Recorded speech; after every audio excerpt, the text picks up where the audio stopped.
Hello, hello, Leo Collective. Ako po si James from James Tarot PH. Ito po ang inyong weekly reading for January 19 hanggang 25. So mga Leo, alamin natin kung ano naghihintay sa inyo sa mga petsa na yan. Let's start. Inhale and exhale. Holy Spirit, Spirit Guides, ibigay natin kay Leo ang mga mensaheng dapat nilang malaman para sa linggong ito. In your overall energy, you have the Nine of Wands. Beautiful. In the area of what you need to focus on, meron po kayong the Ten of Pentacles. Yes. In the area of what you need, meron po kayong the Knight of Cups. Napakaganda nito. In the area of what's affecting your current energy, you have the Two of Pentacles. In the area of your near future, meron po kayong the King of Swords. In the area of your challenge, meron kang Justice card. In your fortune, meron kang the Hierophant. Wow, may basbas ka this time. Congrats, congrats, congrats mga mahal kong Leo. In your divine messages, meron po kayong the Five of Swords. At ang outcome nyo po for the week, ito po yun, mamaya sabay-sabay natin siyang bubuksan at the end. But first, mga Leo, thank you po for all of your donations, saka po sa mga hindi nag-i-skip ng ads. Salamat po sa inyong gabay, salamat po sa inyong walang sawang pagtulong sa akin. Ganon din po sa inyong mga comments and likes. Malaking tulong din po yan every time na may upload po ako para sa inyo. Salamat po, salamat po, salamat po. So, in the background of your reading, meron kang the Devil card. Okay. Ngayong linggong ito, sabi sa iyo ng iyong spirit guides Leo, itapon mo sa bintana lahat ng negativity na naramdaman mo. Kitang-kita ko dito yung fears, mga takot, mga alinlangan, minsan pinagdududahan mo ang sarili mo, minsan nakikinig ka sa mga maling payo, nakikinig ka sa mga doubters mo, sa mga haters mo. Sabi dito, piliin mo lang kung kanino ka talaga makikinig ng payo na maaaring makatulong sa'yo, magpalakas ang loob mo na abutin yung mga bagay na gusto mo. Marami po sa inyo, nakita ko dito na medyo nakatali ka pa sa maling sistema. Parang kailangan pang putulin yun or ayusin yun para talagang magkaroon na ng closure. For others, narinig ko dito na parang wala ka pang, I don't know why, independence to really stand on your own. Because nakita ko na nakadepende ka sa taong ito sa kung ano magiging outcome or ano yung magiging kakahinatnan ng isang bagay. Sabi dito, panahon na para kumawala ka dyan and start to believe in yourself, stand on your own decisions, and claim your own power na hindi ka nadidiktahan basta-basta ng ibang tao. Okay? Especially kung yung dikta sa'yo ay nagpapapigil sa'yo na lumipad at abutin yung gusto mo talaga. Okay? Partneran natin to ng card of the week. You have freedom. Freedom comes from inner liberation. Yes, paglaya. Freedom from something na akala mo hindi mo kaya nang wala ito. Kung ito man ay partner or pamilya o kaya trabaho, no, akala mo hanggang dyan ka lang pero malawak pa ang pwede mong puntahan, malawak pa ang pwede mong abutin. Kaya have the freedom to navigate your life at abutin talaga yung genuine na goal mo. Okay? Huwag papatali. Get out of that system. Get out of that parang tradisyon, no? Sundin mo yung sayo. Okay? In your core energy, meron ka pong the Nine of Wands. Si Nine of Wands, sinasabi na yung spirit guides na gusto mo nang barikadahan ang buhay mo against other people. Pagod na pagod ka na. Either ginamit ka for a very long time, ngayon mo lang na-realize na, teka, bakit ba ako nagpagamit sa lokong yun? O kaya you realize na minanipulate ka lang or nakagawa ka ng mga bagay na labag sa'yo pero akala mo kasi yun ang tama dahil yun ang pinaniwala sa'yo pero ngayon nagising ka na, no?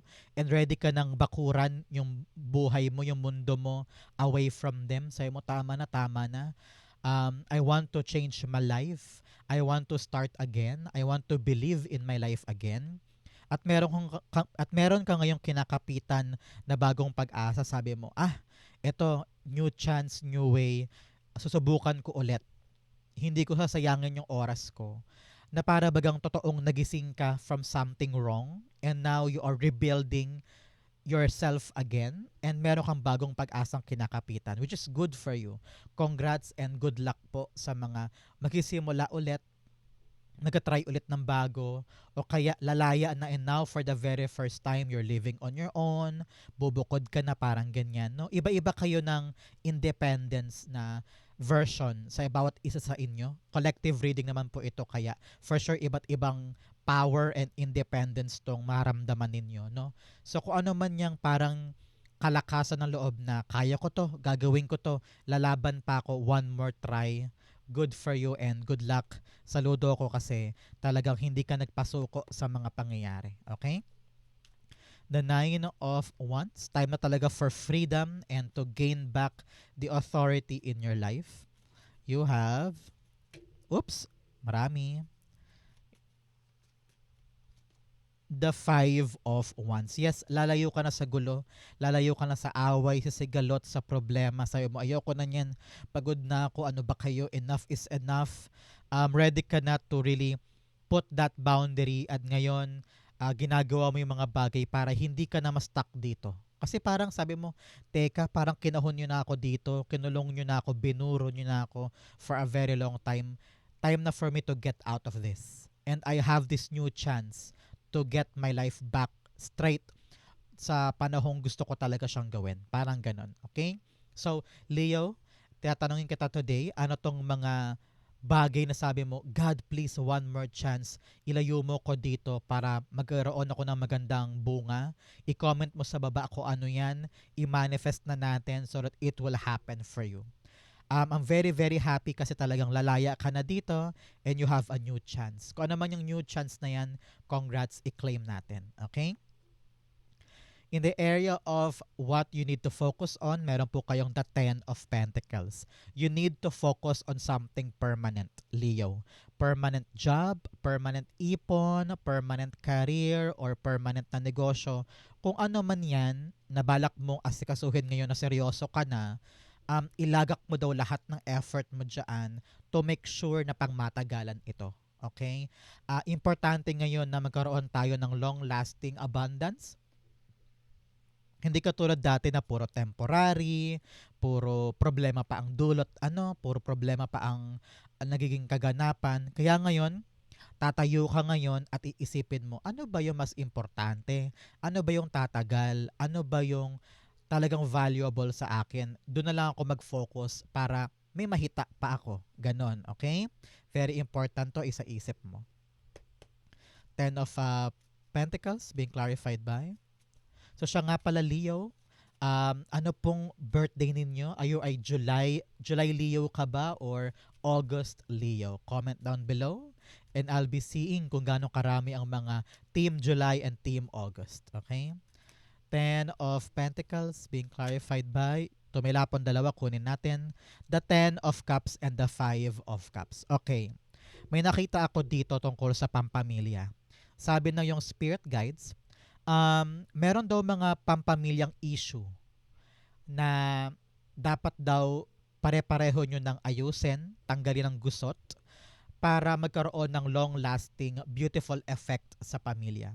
Kung ito man daw, Leo, ay mga mana, mga properties, o mga usaping pampamilya na kailangan ng legalidad, dapat daw harapin na. Kasi it's talking about generations and generations of your family eh. So para maputol na yung problemang yan at hindi na maipamana pa sa bagong henerasyon ng pamilya mo, ayusin na ngayon. Sabi dito, pare-pareho na kayong mag-move on. Huwag daw iyakan pa yung mga bagay na tapos na. At yakapin nyo na lamang yung isa't isa. Kung family issue ito ha, o kaya family negosyo, pwede din. Panahon para magkaisa kayo, para ma-plansya yung dapat ma-plansya at magkaroon na ng real abundance na overflowing sa life nyo. Kung itong gusot kanina ay tungkol sa pampamilya or sa friends or sa trabaho, give it a shot daw. Give it a try to fix or to mend the broken parts para magkaroon ng katiwasayan. Okay? In the area of what you need, you have the Knight of Cups. Confront your emotions, Leo. Harapin mo ang nararamdaman mo. Sabi dito ng iyong spirit guides, kung hindi mo daw haharapin yan at patuloy mong iiwasan, babalik at babalik yung issue na yan sa'yo. Kaya ngayon, let it all out. Yung emosyon, naramdaman, yung kinikimkim, para makalaya ka na dito at makapag-move on na kayo pare-pareho. Okay? Sabi dito, if you could just be honest with your emotions, with what you feel, madaling ma-solve ang problema. Okay? Knight of Cups being clarified by, you have the King of Pentacles. Yes, sabi dito, kailangan nating pagkasiguraduhin yung mga bagay na permanente tatagal sa atin. Sabi na yung spirit guides, you have the power to fix and to make things better. Kung ito man ay tungkol sa negosyo ninyo, harapin na with all your feelings. Kung ito man ay tungkol sa pampamilya o negosyo or pangarap, dapat daw yung emosyon natin ay directed sa pagtatanim ng pundasyon para mas tumibay, mas maging solid, kung yan naman ay samahan or negosyo. Kailangan yung move natin ay hindi lang para patunayan na tama tayo. Kailangan natin patunayan na tama ka, and at the same time, ang ending ay mas matibay. Ang ugnayan, ang sagot, ang resulta. Para ito'y magkaroon ng magandang outcome for you and for everybody. Okay? Sabi dito, huwag mong ibulalas lang ang emotion mo para lang manalo ka sa away or para lang mapatunayan mo yung sarili mo. Kailangan mo i-open ang sarili mo para maintindihan ka nila, maintindihan mo rin sila, para pare-pareho kayong maging solid sa mga balak nyong gawin. Okay? Communication and openness is your power this time. Para kung ano man yung binibuild nyo all together ay maging mas matibay, mas maayos, mas malago. Okay? In the area of what's affecting your current energy, you have the Two of Pentacles. Two of Pentacles, balanse. Kailangan mo daw ibalik yung balanse ng buhay mo na medyo nasira ito nakaraan dahil sa toxic na ito or negativity na ito.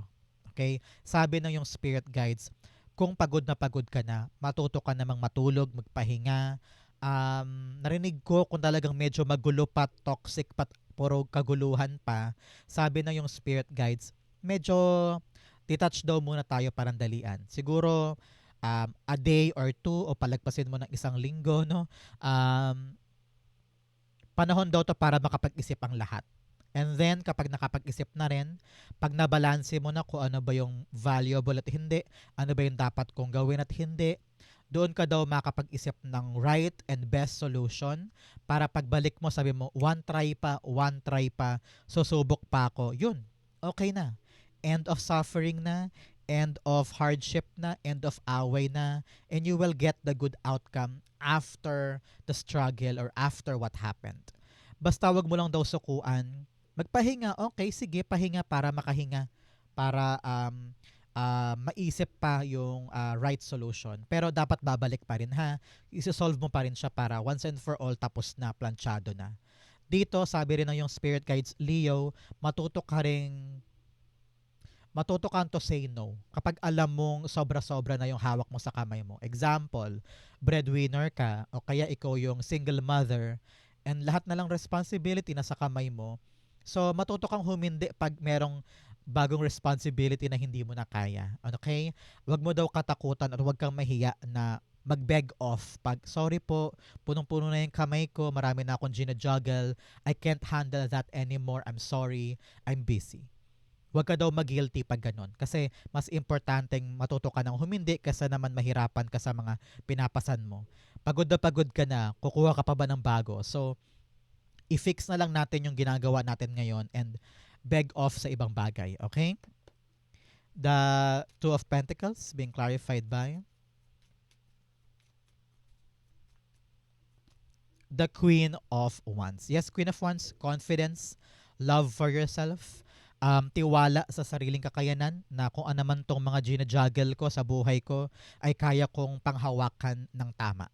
Example, single mother ka nga, meron kang hinahatid sa school ng mga anak, may trabaho ka pa, pag uwi sa bahay, maglilinis ka pa, then meron ka pang online store, marami kang hawak.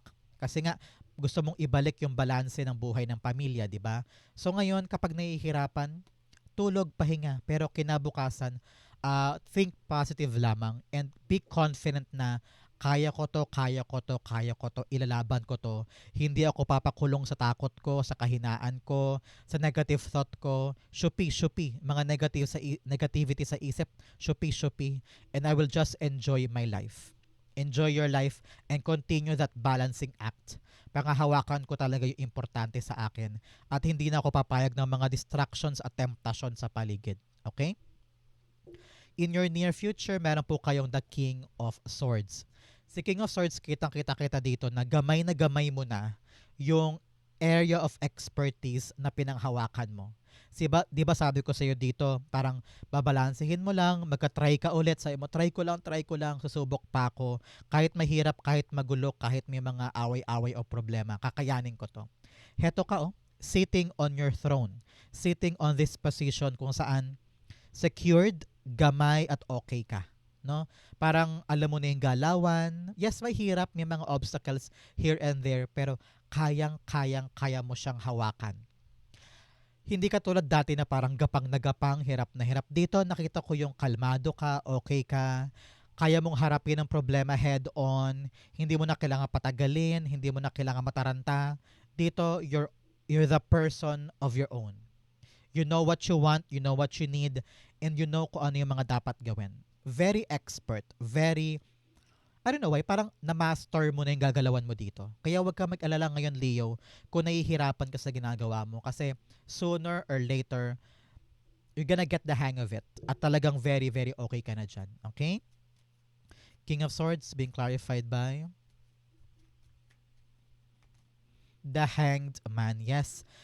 Walang delay, nakita ko dito kung ano man yung mga aberya, kung ano man yung mga dapat asikasuhin na problema na nung una para may gusot. Pero here, kayang-kaya mo umaksyon, kayang-kaya mo i-slash kung ano man yung tali na nagpakakadena doon sa pusa, kaya nahirapan siyang kumilos, kayang-kaya mo putulin yon. Ano simbolismo niyan? Kung ano man yung problemang nagpa-stuck sa'yo na parang hindi ka makagalaw, hindi ko alam gagawin ko, kayang-kaya mo yung tanggalin yung tali at makakaandar ka ulit. So parang kung ano man ang problemang darating, iyakang-iyaka mo yan. You will find the right solution at hindi ka na maihirapan ng ganong kahirap.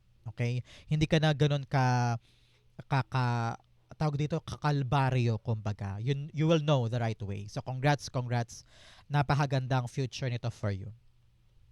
In your challenge, meron kang the feathered omens and ride the storm. Sabi dito, buwagin mo na yung mga ilusyon. Kung ano yung mga maling akala mo, mga maling ilusyon mo, mga maling paniniwala mo, face the truth para madali sa yung sakyan yung agos ng buhay. Example, ikaw ay balak mo maging singer, di ba? Pero iniisip mo, ay hindi ko kailangan mag-audition kasi ako singer ako eh. Madidiscover ako on my own. Sila ang lalapit sa akin. So, yung mga ganong ilusyon, basagin natin na hindi. Minsan, kahit ganon ka kagaling na singer, walang makaka-discover sa'yo kung hindi ka mag-audition doon sa network na gusto mo. And doon, ride the storm. Daanan mo yung obstacle, daanan mo yung mga journey na kinakailangan para matupad yun. Tama na yung tamang hinala or maling hinala. We need to really see the truth at daanan yung mga dapat daanan para makuha natin yung gusto natin. Okay? So, in your challenge, meron kang justice card. Sabi dito, don't jump into conclusions, Leo. Okay? Halimbawa, yung pinsan mo biglang lumapit. Sabi niya, uy, Leo, sabi nung babae sa kanto, ganto-ganto ka daw. Palautang ka daw, tapos may utang ka rin daw sa kanya. Tapos ikaw naman sumugod ka kaagad without actually researching first at confirming first kung oy, baka fake news naman yan narinig mo, baka naman hindi ako. So, kailangan daw, bago ka umaksyon, bago ka kumilos, kung ito man ay mga kontrata or agreement, bago ka pumirma, alamin mo muna yung truth, okay? Kalkalin mo muna para alam mo yung pinapasok mo. Make sure that everything is legit, everything is okay before you make that big step. Kasi ayaw naman nating nakagawa ka na ng hakbang, tapos mali pala, nasa huli yung paghisisi, wala ka na, touch move na, okay? Make sure na lahat ay pinag-iisipan muna. The justice cards being clarified by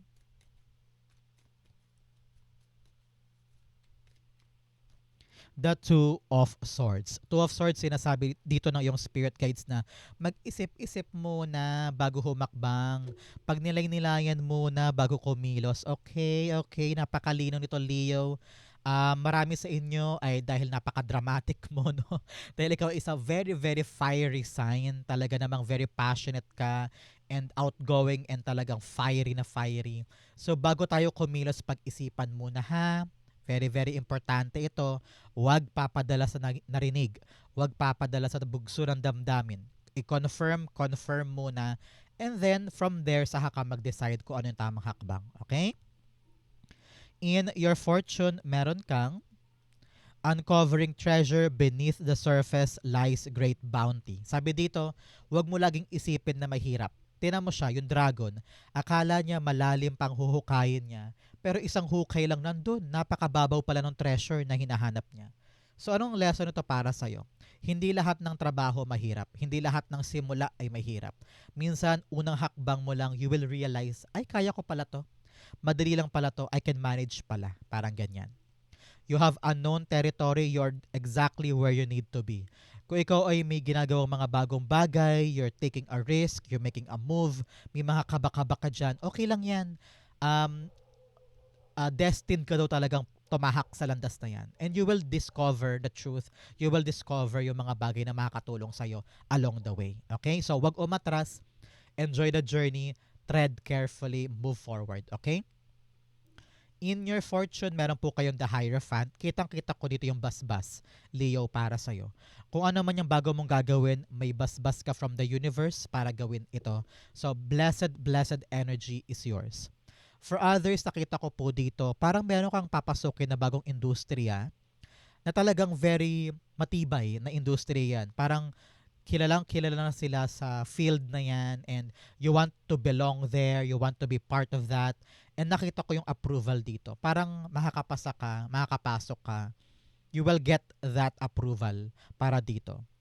For others, narinig ko po na some of you getting married, getting that proposal, bubukod kayo ng sarili nyong bahay, parang ganyan.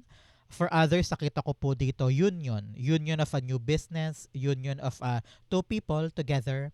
And for some, meron po kayong mentor na makakatulong sa inyo. Kung meron kang inaasikaso ngayon ng mga bagay, dokumento, or trabaho, may taong tutulong sa iyo para i-assist ka dyan. So don't worry. Okay? Hierophant is being clarified by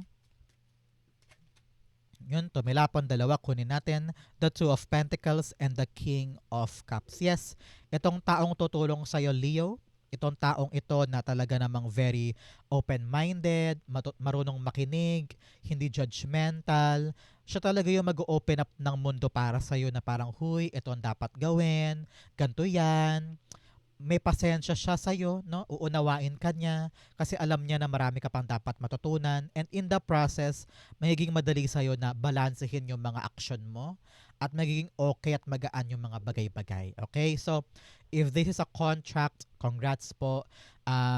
May taong tutulong sa'yo para maplansya mo yan. Kung ito man ay union of two people in a job or in a business, nakikita ko dito that you will meet a person that is very, very relaxed. Itong taong ito, napaka-relax, napaka-malumanay, man of few words, no? Parang hindi siya ganun masalita, pero napaka-thoughtful, napaka-emotional niya, very, very sensitive, at madaling makaunawa, parang ganyan. So, kung sino naman tong business partner mo or love interest, nakita ko very committed siya para sa'yo. And ilalaan niya yung talagang paninindigan niya sa usapan ninyo. So congrats po. Very, very blessed union ito and partnership. Congrats po. I-claim mo to kung para sa'yo to. Claim it, it will be yours. In your divine messages, meron kang look at the bigger picture. Lawakan mo daw ang isip mo para mahanap mo yung tamang solusyon sa isang bagay. You also have a fiery climax approaches. Yes, maalab na pagkatapos daw ng isang bagay. Kaya nga sabi ko sa inyo, kalamayan ng emosyon, wag dapat yan ang magdidikta ng gagawin mo. Relax ka lang, everything will be fine. In your divine messages, meron kang the Five of Swords. Sabi dito, wag ka nang pumatol sa mga taong mahugulo sa paligid. Always choose yourself. Iwas-iwas sa drama, iwas sa issue, iwas ka sa sagutan. Naku, hindi makatulong sa'yo yan, especially sa mga bagay na ginagawa mo ngayon. Baka makaharang pa ito. Kaya kung may mga taong triggering sa paligid mo, hayaan mo sila, wag mong pansinin, work on your own, and thrive to your success. Okay? Alam mo yung mga taong yan, inggit lang yan sa meron ka. O kaya, they are very, very insecure of themselves. Kaya, pinoproject nila sa'yo yung mga insecurity nila. Kaya ikaw, anong dapat gawin ni Leo? Deadma, deadma, deadma. Focus ka sa sarili mong tagumpay. Okay? The Five of Swords. The Devil card. Yes, Devil card 2 beses na. Naku, talaga namang may toxic sa paligid mo. Kaya sabi dito, iwasan natin, huwag tayong magpakahulog sa kanilang sistema and learn to be matured enough to choose yourself over them. Hindi worth it ang makisama sa mga to. Hindi worth it ang makipag-butt heads sa kanila. Choose your peace of mind and win quietly. Win quietly. Pagtagumpayan mo yung buhay nang hindi ka nahuhulog sa mga toxicity na ito. Okay? Outcome mo yan, but first bigyan mo na kita ng fortune cards. You have pineapple reconciliation. Yes, kung kailangan daw makipagbati, makipag-ayos na lang at huwag nang paganahin ng init ng ulo, go push. Pero kung talagang hindi kaya, layo ka muna. Para lahat ay makahinga at i-prioritize na lang yung family at saka yung pang long term mong blessing. Okay? Huwag nang panghinayangan at huwag nang balikan pa yung mga nangyaring pangit. Always choose to move on para lahat ay payapa, lahat ay planchado. You also have parrot. Someone will gossip about all of your secrets. Oh, anong sabi ko sa inyo? Iwas-iwas sa mga taong hindi mo pagkakatiwalaan. Especially tungkol sa mga secret mo, sa mga importanteng bagay sa'yo. Don't trust anybody right away. Especially kung may history na yung taong yan ng madaldal siya o siya yung reason lagi ng mga chismis, nasa gitna lagi siya ng the buzz or star talk. Naku, iwasan yan. You have gavel involvement with the law. Sabi nga dito, with the justice here also, sabi na yung spirit guides baka may mga legalities na kailangang asikasuhin, mana, dokumento, legalities, interview, legal documents asikasuhin daw. You have July o Leo, sa mga July Leo dyan. Well, may aasahan kayo sa July, no? This is a confirmation that this reading is for you. Pero kung wala naman po, sabi, may milestone ka sa July at meron kang aasahan na magandang balita. Congrats po. So, Leo, ang outcome mo for January 19 to 25, the 10 of Cups. Pamilya, pamilya, pamilya pa rin ang mahalaga. Okay? I don't know why, bigla ko nakaramdam ng ligaya nung pagbukas ko nito na parang, hay, salamat. Because you now know who to value. Alam mo na kung sino yung dapat kapitan, sino yung dapat samahan, sino talaga yung nandyan para sa'yo. Okay? Pagod na pagod ka na, marami kang ginagawa, sinasacrifice for the family, for their future. Sila talaga yung hingahan mo. Sila din yung main source of power mo. So, sa kanila ka laging humugot ng lakas ng loob para lumaban. Itong mga ibang tao dito na asungot at talagang hindi worth it samahan, bitaw ka dyan. But your true family, those people that will give you the genuine happiness, at talagang no judgment, walang panguhusga, mamahalin ka kung sino ka talaga, dyan ka kumapit. Okay? For other Leo po dyan, sabi dito na yung spirit guides, kung ano man tong bagay na to, na pilit mong inaabot at pagod ka na, boom, you will get this. Makukuha mo yung good outcome, talagang triumph over obstacle, talagang fortune after difficulty. Narinig ko magsasaya ka at buong pamilya mo kasi may good news mula sa isang bagay na pinaghirapan mo and you will share that blessing to the family. Congrats po. Okay? Clarify natin the 10 of Cups being clarified by you have the Ace of Swords. Yes, Ace of Swords, sabi dito, tagumpay, tagumpay, tagumpay. Nakalagpas tayo sa kalbaryong ito, nakalagpas tayo sa problem na ito, dapang-dapa ka na hirap ka na, pero hindi ka sumuko. Nung lumaban ka pa isang beses, hindi ka nagpatalo sa mga problemang ito, boom, you get what you want and natuloy yung wish mo para sa iyo at sa iyong pamilya. Nanalo ka, nagtagumpay ka, nalagpasan mo ang mahirap na parte, and you have this clarity of kung saan madadalhin ang buhay mo moving forward. So now, Leo, kailangan malinaw sa'yo na pamilya ang kakapitan, they are your strength, and meron kang pang family wish na makukuha na i-celebrate ninyo, and everything now is clear for you. Okay? So Leo, yan po ang inyong January 19 to 25. Comment po kayo sa baba kung naka-resonate ka. Thank you, Holy Spirit, Spirit Guides, for the clarity and messages para sa mga mahal kong Leo. Thank you po for watching hanggang dulo. I love you. This has been James for James Tarot PH. God bless everybody.